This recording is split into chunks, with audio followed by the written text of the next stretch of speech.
Hello everyone, welcome back to my channel. So hope so you are doing great, and in this video we are going to discuss about a very important topic, that is gestational trophoblastic disease, also known as GTD, right? So gestational trophoblastic disease basically क्या होता है? So that is the जो trophoblast sales होते हैं ना, there is abnormal proliferation of trophoblast cells of the placenta. So this trophoblast cells develop into placenta, and there is abnormal proliferation, so that is known as gestational trophoblastic disease, right? So it is a group of rare disorder that arise from abnormal growth of trophoblastic cell of placenta.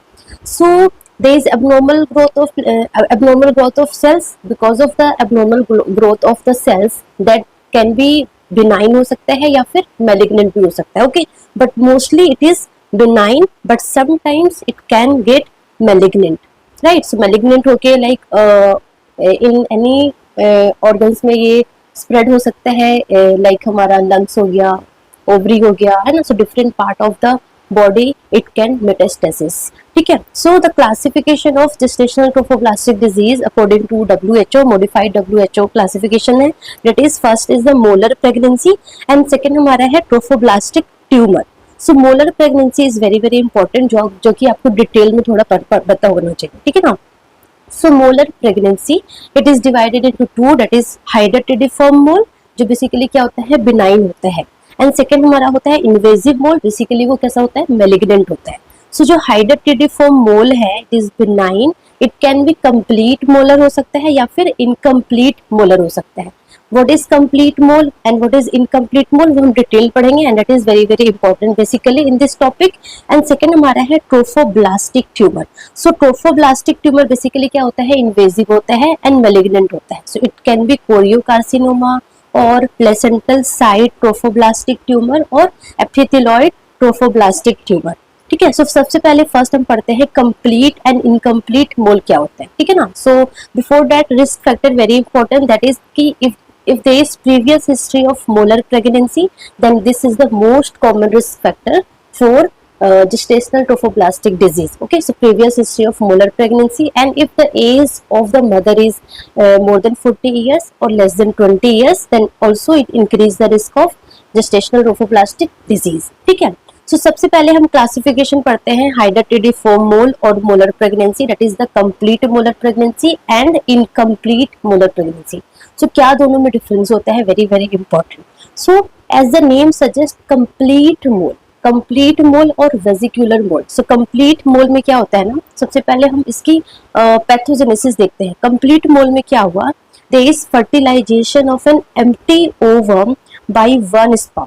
देखो हम आपको दिखाते हैं क्या हो रहा है यहाँ पे क्या हो रहा है कि एक ओवम है, दिस इज द ओवम, है ना? ये हमारा ओवम है, एंड ये ओवम कैसा है, this is the empty ovum, है ना? It is also known as inactivated ovum. Inactivated ovum है, ठीक है? And it is fertilised by one sperm, ठीक है ना? So it is fertilised by one sperm and it will develop into zygote, ठीक है ना? सो ये जो ओवम है वो कैसा है, इनएक्टिवेटेड ओवम है, and it is fertilised by the sperm and it leads to the formation of zygote, ठीक है? जाइगोट बना. बट यहाँ पे क्या हुआ, because of the empty ovum और इनएक्टिवेटेड ओवम, यहाँ पे वन स्पर्म या फिर टू स्पर्म भी होगा, तो जो क्रोमोजोम्स होगा वो मैटरनल क्रोमोजोम्स बिल्कुल भी नहीं होगा. जो पूरा का पूरा जो क्रोमोजोम्स होगा वो किसका होगा, ओनली फादर का होगा, ठीक है ना? सो फादर का लेट्स सपोज 23X, है ना? सो ये क्या हो जाएगा, ये डुप्लीकेट हो जाएगा, एंड डुप्लीकेट होके क्या बन जाएगा, 46XX और 46XY, ठीक है ना? सो यहाँ पे जो मैटरनल क्रोमोजोम्स और मैटरनल जीन्स क्या है वो एब्सेंट होगा, एंड पूरा का पूरा क्रोमोजोम्स कैसा होगा, किसका होगा, फादर का होगा, पैटर्नल होगा, क्योंकि जो पैटर्नल क्रोमोजोम्स है वो क्या हो गया है, डुप्लीकेट हो गया है. क्यों? क्योंकि जो ओवम था वो कैसा था, इनएक्टिवेटेड था या फिर एम्प्टी ओवम था, है ना? एम्प्टी ओवम और inactivated ovum, and it leads to the formation of 46XX और 46XY. इसमें पूरा का पूरा जो क्रोमोसोम्स है वो किसका है, पैटर्नल है, and maternal gene is absent. So that is the complete mole, ठीक है ना? So fertilisation of an empty ovum by one sperm और two sperm, and it leads to the formation of 46XX most commonly और 46XY. सो paternal chromosomes basically क्या हो गया, duplicate हो गया, ठीक है ना। सो इंटायर क्रोमोसोम कौन सा है, पैटर्नल है। मैटरनल जीन क्या होता है इसमें, एब्सेंट होता है। सो that is the complete mole. Completely कहाँ से आया, फादर से आया, पैटर्नल साइड से आया। सो that is the complete mole. Partial मतलब क्या है कि पार्शियली मदर से आएगा एंड पार्शियली कैसा होगा, फादर का होगा।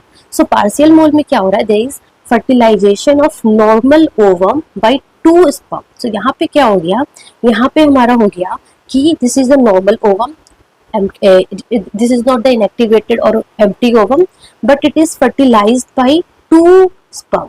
ये टू स्पर्म से फर्टिलाइज्ड होगा, ठीक है ना, and leads to further formation of zygote. So ये एक हमारा मदर का ओवम था, है ना, इसका एक क्रोमोसोम होगा एंड ये दोनों स्पर्म का chromosome, and because of that ये क्या हो जाएगा, ट्रिप्लॉइड हो जाएगा, ट्रिप्लॉइड हो जाएगा। So it can leads to 69XXX और 69XY XXY और 69XY, है ना। दिस इज द ट्रिप्लॉइड हो गया, है ना, तीनों के क्रोमोसोम्स क्या हो गया, मिक्स हो गया।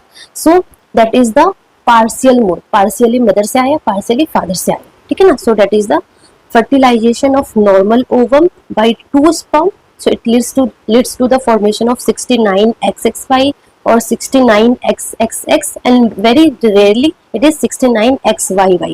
so basically यहाँ पे क्या हो रहा है, ट्रिप्लॉइड हो रहा है, ठीक है ना।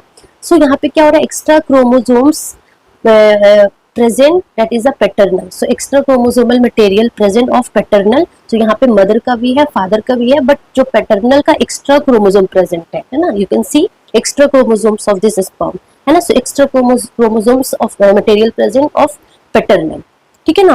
एंड यहाँ पे maternal genes क्या था, absent था, but in partial mode as the name suggests partially, तो यहाँ पे partially present होगा। so the maternal gene is present in partial mode, ठीक है ना।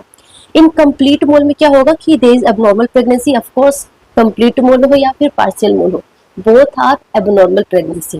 बट यहाँ पे क्या है, फीटस नहीं होगा, नो फीटस, क्योंकि ओवम कैसा था, इनएक्टिवेटेड था, ओनली पैटर्नल जो क्रोमोसोम है वो डुप्लीकेट हो गया। सो यहाँ पे no foetus, so abnormal pregnancy with no foetus. जब आप अल्ट्रासोनोग्राफी करेंगे so there is no foetus. But in partial mole abnormal pregnancy with abnormal foetus, यहाँ पे फीटस तो होगा बट फीटस कैसा होगा, एबनॉर्मल होगा या फिर कुछ फीटल पार्ट्स होंगे।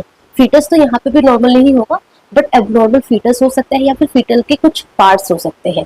But in partial mole fetus present and in complete mole fetus is not present, very very important, ठीक है ना। सो इन कंप्लीट मोल फर्स्ट टाइमेस्टर में बेसिकली क्या कंप्लेंट होगा मदर का, that is bleeding, per vaginally bleeding होगा and there is grape like vesicles coming out through the vagina. So that is the chief complaint of the molar pregnancy mother. In partial mode, same chief complaints, that is the first trimester bleeding plus grape-like vesicles is coming out through the vagina, ठीक है। And in complete mole, entire placenta becomes swollen with grape-like vesicles, because यहाँ पे fetus तो है ही नहीं, तो जो भी placenta है, क्योंकि यहाँ पे बेसिकली क्या हो रहा है, जो ट्रोफोब्लास्ट सेल्स का एबनॉर्मल प्रोलिफरेशन हो रहा है, तो जो पूरा जो प्लेसेंटा है ना वो कैसा कन्वर्ट हो जाएगा, ग्रेप लाइक वेजिकल्स हो जाएगा, ग्रेप लाइक वेजिकल्स में कन्वर्ट हो जाएगा। बट इन पार्शियल मोल में only part of placenta affected, पूरा का पूरा placenta is not converted into grape like vesicles, ठीक है ना। And in molar pregnancy investigation of choice is of course ultrasonography.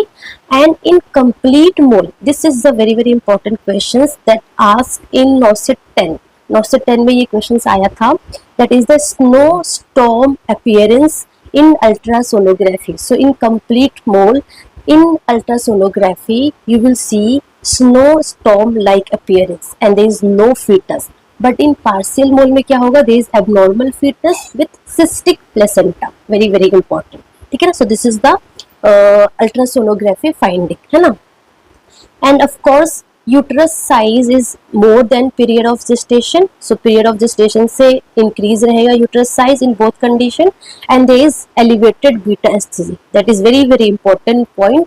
The beta HCG level is too much elevated than comparison to the period of gestation, and because of the elevated of beta hcg mother को hyper emesis gravidarum होगा, बहुत ज्यादा severe nausea and vomiting होगा, hyper thyroidism होगा, and early onset of pregnancy induced hypertension, that is less than 20 week पहले से mother को क्या होगा, pregnancy induced hypertension सिम्टम्स देखने को मिलेगा. So that is because of increase beta HCG and it is present in both condition, in complete mole and in partial mole, दोनों condition में.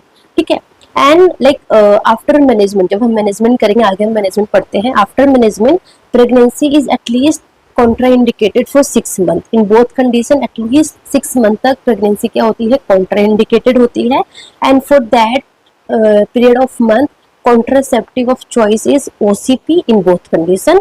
And this is very important questions, that is the rate of subsequent gestational trophoblastic neoplasia. मतलब कि the rate of malignancy is very high in complete mole. So complete mole में जो rate of malignancy है that is around 15 to 20%. and जो most common site है जहाँ पे metastasis हो सकता है that is lungs. Very important. So lungs, like 80% the site of metastasis is the lungs. ठीक है. Whereas in partial mole the rate of malignancy is very low, that is around 1 to 5%, very low. But in complete mole the rate of malignancy is very high, that is 15 to 20%. So that can lead to gestational trophoblastic neoplasia. ठीक है ना. So coming to the management. So management of the molar pregnancy. अगर molar pregnancy होता है, अगर complete या फिर partial mole होता है, then what is the management. क्या करना है, प्रेगनेंसी कंटिन्यू करना है या फिर उसको एमटीपी करके उसको डिलीवर करना है, क्या करना है. So the management of complete और पार्शियल मोल, और you can say that simply the molar pregnancy का जो मैनेजमेंट है that is the suction and evacuation. So by suction and evacuation हमें प्रेगनेंसी को क्या करना है, टर्मिनेट करना है. So this is the treatment of choice. So treatment of choice of molar pregnancy और कंप्लीट और partial molar pregnancy is the suction and evacuation.